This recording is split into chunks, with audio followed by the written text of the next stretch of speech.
Hola, que el Señor les bendiga. Mi nombre es Delma Ruiz y vamos a continuar con la parábola del sembrador narrada en Mateo 13, Marcos 4 y Lucas 8, recordando que estas clases están dirigidas a personas que trabajan con niños y jóvenes, así que ese será el énfasis que hagamos. Nosotros como iglesia muchas veces nos enfocamos en alcanzar a los adultos con el Evangelio y al contrario de nosotros, el mundo tiene como objetivo la niñez. Por el momento no vamos a mencionar estadísticas que estén disponibles, sino que vamos a continuar enseñando métodos efectivos para alcanzar con la palabra de Dios el terreno del corazón de los niños y jóvenes que tenemos a nuestro alcance. Ya hemos visto que es una parábola. También hemos visto el primer tipo de terreno, la semilla que cayó junto al camino y vinieron las aves y comieron la semilla. Era la parte del terreno que estaba endurecido, así que cualquier semilla que cayera en ese tipo de terreno era comida para las aves. Queriendo decir Jesús mismo que la semilla de la palabra era robada por quién? Por el maligno, según Lucas 8:12, y no tanto por las aves. Además, hablamos acerca de niños y jóvenes que pueden tener el terreno de su corazón endurecido y pisoteado además, y vimos algunas razones para ello. Pocas razones en relación a la realidad de todos los motivos que pueden endurecer el corazón de un niño. Discutimos algunos ejemplos de enseñanzas y trato individual que utilizó Jesús para humedecer, o sea, ablandar diferentes tipos de corazones para hacer una siembra del amor y de la misericordia de Dios de forma eficaz. Hoy nos corresponde ver el segundo tipo de terreno del cual habló Jesús. Veamos a ver qué dice Mateo 13, versos 5 y 6. Dice así: parte cayó en pedregales, donde no había mucha tierra, y brotó pronto, porque no tenía profundidad de tierra. Pero salido el sol, se quemó, y por no tener raíz, se secó. En este tipo de terreno no se arraiga la semilla, no se asienta bien, no puede echar raíces, con lo cual tampoco puede dar fruto. Parece bueno para sembrar, pero es solo superficialmente, porque debajo lo que hay es un lecho rocoso. Desde luego es mucho mejor que el terreno junto al camino, porque aquel ya la semilla ni siquiera penetraba, pero aún así esta semilla no tiene profundidad, es tierra de pedregales, con lo cual no puede echar raíces sólidas y profundas para recibir los nutrientes apropiados que le permitan crecer. Así que, en vez de echar raíces profundas y sólidas, brota hacia afuera más pronto de lo normal. Y esto mismo hará que cuando brote, al salir el sol, se seque y se queme fácilmente, como dice Mateo 13:6. En la explicación de la parábola, en los versos 20 y 21 dice: y el que fue sembrado en pedregales, este es el que oye la palabra y al momento la recibe con gozo, pero no tiene raíz en sí, sino que es de corta duración, y al venir la aflicción o la persecución por causa de la palabra, tropieza. Lucas 8:13 dice: creen por algún tiempo y en el tiempo de la prueba se apartan. Mateo 13:5 dice: brotó pronto y al salir el sol se quemó. Así que, hablando del terreno de un corazón de una persona, en este caso de un niño o un joven, en la cual es plantada la semilla, que es la palabra poderosa de Dios, no es solo que no tiene profundidad, sino que tampoco puede echar raíces la palabra. ¿Por cuál razón? Porque hay pedregales. La palabra no llegó a lo más profundo de su corazón, no se arraigó, no se cimentó para precisamente actuar en esos pedregales, penetrar, moverlos y que la palabra de Dios pudiera dar fruto. Y tampoco llegar a su verdadera necesidad con el efecto transformador y el poder que tiene la palabra de Dios. Con lo cual no se les pudo preparar para la vida cotidiana, para las tentaciones y las dificultades que van a enfrentar en su vida, porque no llegó a lo profundo de su conciencia, de su mente, de su corazón. Y nos podemos confundir por la alegría que manifiestan al principio. Sale rápido la plantita de esa semilla, pero dice el texto en Lucas 8:13, creen por un tiempo, pero en el momento de la prueba tropieza la palabra. Tropieza la palabra que fue sembrada. Es como una espiral, se quema, se seca, no echa raíces, es de corta duración y al venir la aflicción y la persecución por causa de la palabra, tropieza esa semilla que fue sembrada. Veamos algunas razones que dice el texto y alguna otra que podamos añadir para que ocurra este proceso de que la palabra tropiece y no dé fruto. En primer lugar, podríamos decir que les sorprende la hora de la prueba. Es muy posible que en ocasiones les hagamos las promesas de que no van a tener problemas, que no van a sufrir si Cristo está en sus vidas, que no van a haber fracasos en sus vidas, que todo les va a ir bien o por lo menos que todo se va a resolver inmediatamente. Y en este caso es normal que tropiece la palabra porque no es la palabra de Dios exactamente. Juan 16:33, Jesús dijo: en el mundo tendréis aflicción, pero confiad, yo he vencido al mundo. Entonces, ¿qué estamos diciendo? ¿Que le demos malas noticias del Evangelio? No, sino que seamos equilibrados en la forma en que les enseñamos y en las promesas que les decimos que están en la Escritura. Y les preparemos ¿para qué? Para los días malos. No tiene profundidad la palabra, con lo cual aún no tienen cimentadas las verdades que les van a ayudar a manejar la aflicción, la prueba cuando llegan. Así que se decepcionan, pierden el gozo que tenían y recibieron al principio. Tampoco saben por qué siguen pecando o siguen siendo tentados en ciertas áreas a pesar de haber orado y haber asistido a la escuela bíblica e incluso de haber recibido al Señor Jesús en sus vidas. Y eso hace que tropiece la palabra. O como bien relata el texto, viene la persecución por causa de ser creyentes, de haber ido a la iglesia, y tropieza la palabra y se aparta.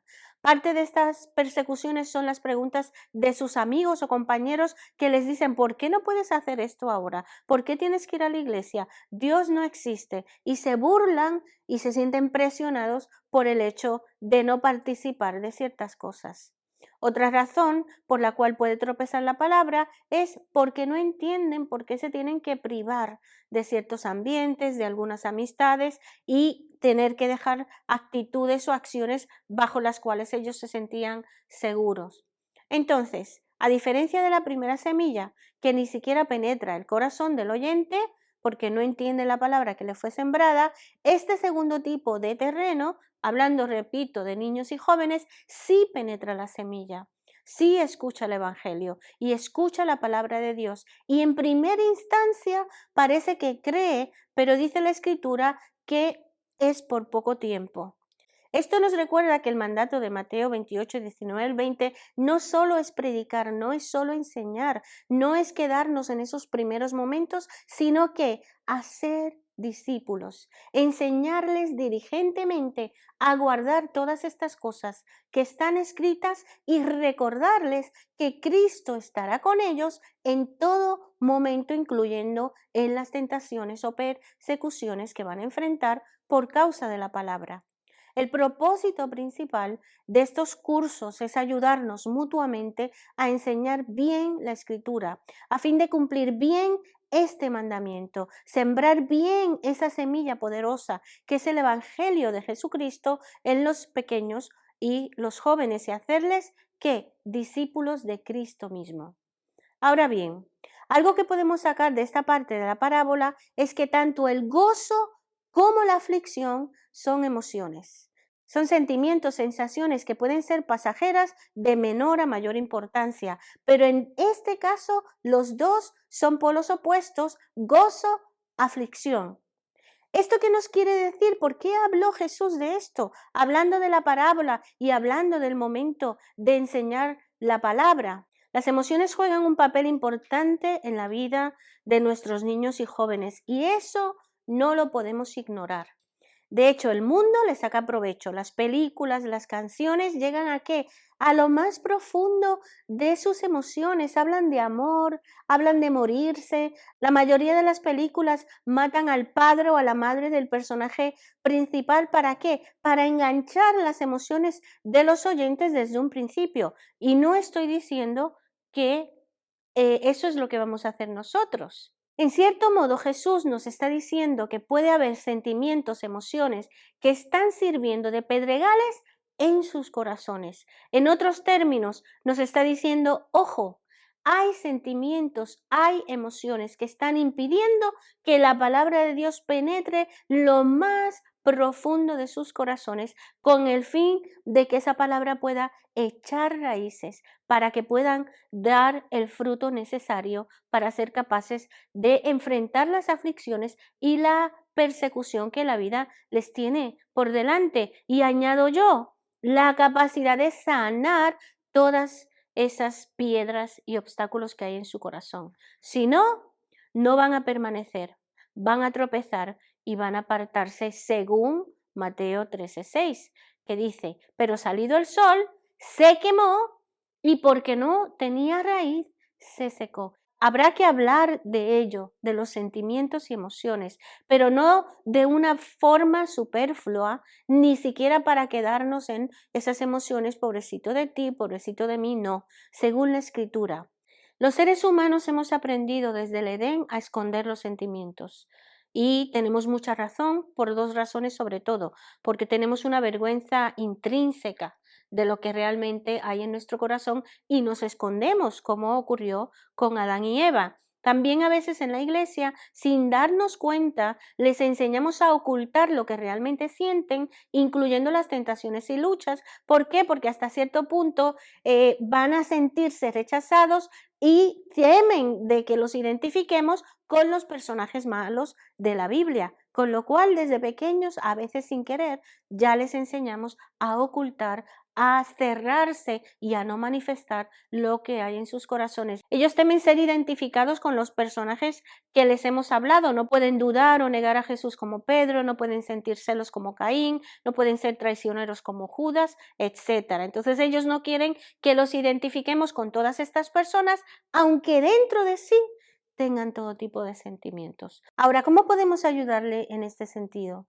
Vamos a ver, como le dijo Dios a Moisés en Éxodo 4:4, ¿qué tienes en tu mano?